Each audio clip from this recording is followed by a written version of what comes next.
costuma dizer aqui em Natal, vida boa é na lagoa, né? Lagoa maravilhosa.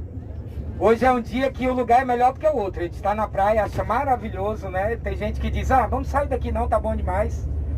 Aí quando chega na lagoa, pergunta, por que ele não vai direto pra cá, né? Lagoa melhor ainda. Né? A praia é maravilhosa, a lagoa melhor ainda. Então é um dia especial, adoro fazer esse passeio. Porque vocês voltam assim, ó, doido pra brincar de mortinha já. Né? Doido pra começar a brincadeira. Agora eu tenho algumas informações ainda para passar para vocês. Eu acho que um passeio turístico é mais do que uma viagem, um transporte. Se fosse só o transporte, vocês vinham de táxi, que é muito mais cômodo. Né? Quando a gente está em grupo com a companhia de um guia, a gente tem a oportunidade de entender um pouco do lugar que a gente está visitando. Então eu quero esclarecer alguns detalhes sobre esses destinos que nós conhecemos hoje. Primeiro, os nomes. Estivemos na praia de Camurupim. Camurupim é o nome de um peixe, tá? C-A-M-U-R-U-P-I-M. Camurupim. É bom que o pessoal lembre, às vezes quer postar e depois, né? Qual é o nome da praia mesmo? Camurupim. Camurupim é o nome de um peixe bem grande que se pescava aqui na região. E também na lagoa de Arituba. A-R-I-T-U-B-A. Arituba. Essa já é uma palavra indígena, que significa cheia de peixe. Certo? No passado havia muita pescaria nessa lagoa. E esses dois atrativos não estão em Natal. Estão em uma outra cidade da região metropolitana de Natal, chamada Nísia Floresta. Nísia Floresta. E esse nome tem um significado muito especial para a nossa identidade, para a nossa cultura. E eu gosto de compartilhar isso com vocês. Essa cidade nem sempre chamou Nísia Floresta. O nome original era Papari, Vila Real de Papari. E aqui em Papari, em 1810, ou seja, na época que o Brasil ainda era colônia de Portugal, antes da independência, nasceu uma menina que recebeu o nome de Dionísia. Dionísia Gonçalves Pinto. E sua vida foi um exemplo de perseverança. Ela foi uma mulher muito à frente do seu tempo, educadora, professora. Ela nasceu aqui numa época que não haviam escolas para mulheres. O ensino era privilégio dos filhos homens da elite. As mulheres eram relegadas a serem donas de casa. Mas o seu pai era um bacharel português. Ele tinha a perfeita convicção da importância da leitura para a formação do caráter da pessoa. Então ele, por conta própria, alfabetizou Nísia em casa e introduziu ela no universo da literatura, muito jovem. Isso foi uma virada na vida dela. Porém, ela não escapou da tradição vigente até então, que era casar cedo num casamento arranjado. Aos 13 anos de idade, ela foi obrigada a casar com um proprietário de terras aqui, de uma família muito rica, dos Seabra Fagundes. Só que ela não se afeiçoou ao casamento. Não era o que ela queria para ela. Era uma menina que tinha outros sonhos. E ela não conseguiu manter o matrimônio. Durou apenas 8 meses. 8 meses depois, ela abandona o marido e volta a morar na casa dos pais. E esse foi um escândalo sem precedentes na história de Papari. Porque naquele tempo, abandonar o marido era crime. Não havia possibilidade de divórcio. Você, ao casar, passava a ser, tipo, propriedade do marido.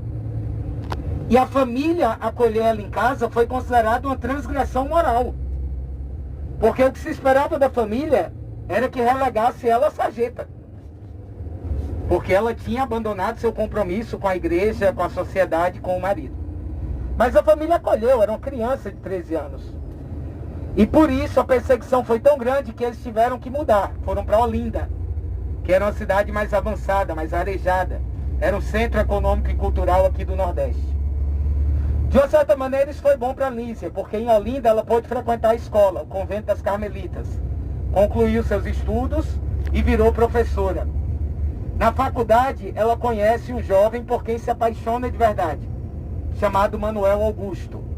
E aí passa a ter um problema, porque o romance deles era considerado adultério, porque formalmente ela era casada com o Seabra Fagundes. E o Seabra Fagundes se considerava traído, e por essa razão ameaçava de matá-los. E o pior, que a justiça o protegeria, porque era crime de honra. Então eles fugiram para Porto Alegre, 4.600 quilômetros daqui, para tentar levar uma vida normal. Tiveram seus filhos, eram professores ambos, mas muito cedo Manuel Augusto morre. E com 27 anos Nísia fica viúva, mãe de 2 filhos, morando a mais de 4.000 quilômetros da sua terra, longe da sua família e ainda fora da lei. Tinha tudo para dar errado, mas ela teve muita perseverança. Continuou lecionando, mudou-se para o Rio de Janeiro, e no Rio de Janeiro ela consegue realizar o seu grande sonho, que era abrir uma escola para mulheres, para dar às mulheres a oportunidade que ela não teve em sua terra natal. E a escola, o Colégio Augusto, em homenagem ao seu falecido amado, passou a ser uma escola referência no ensino de meninas no Rio, porque pela vanguarda, porque ela começou a ensinar as ciências clássicas.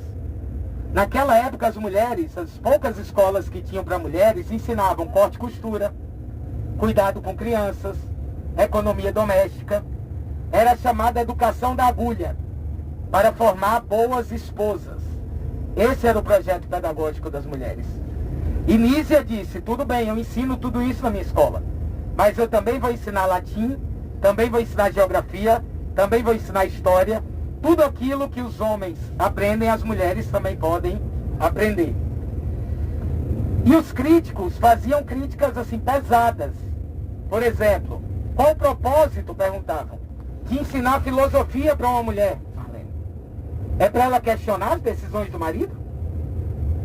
Qual o propósito de uma mulher aprender geografia?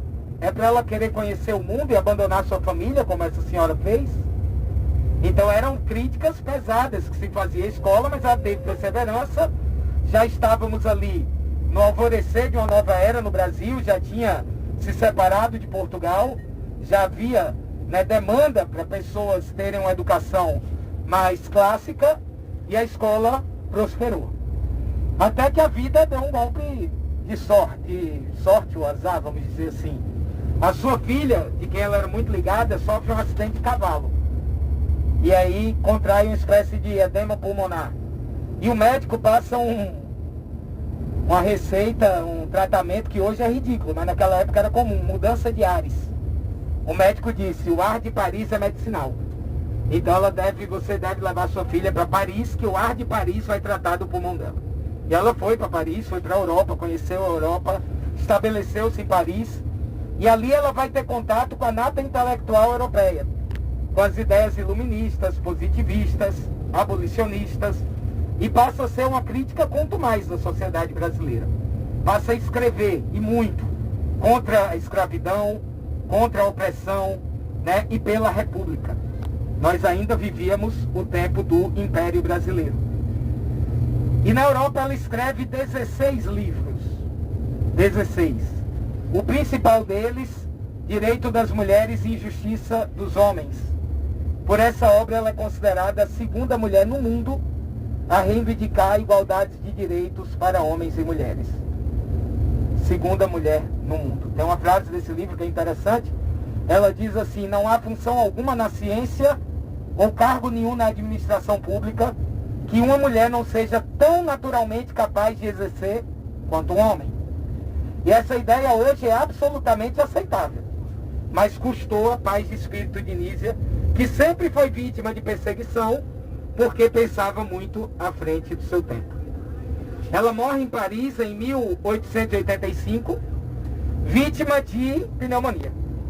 Parece que o ar de Paris não foi tão bom para ela, Mas em Paris ela foi enterrada no cemitério Paris 13, e décadas depois uma comissão de estudiosos brasileiros resgataram sua obra. Os escritos dela eram sempre em francês. Ela morava em Paris, publicava livros em francês, mas ela assinava Nísia Floresta Brasileira Augusta. Nísia, que era o apelido de Dionísia, Floresta, porque ela nasceu aqui no sítio Floresta. Brasileira, porque ela fazia questão de mostrar que ela era uma escritora brasileira. E Augusta, em homenagem a Manuel Augusto, que não era o seu marido, mas foi o amor da sua vida.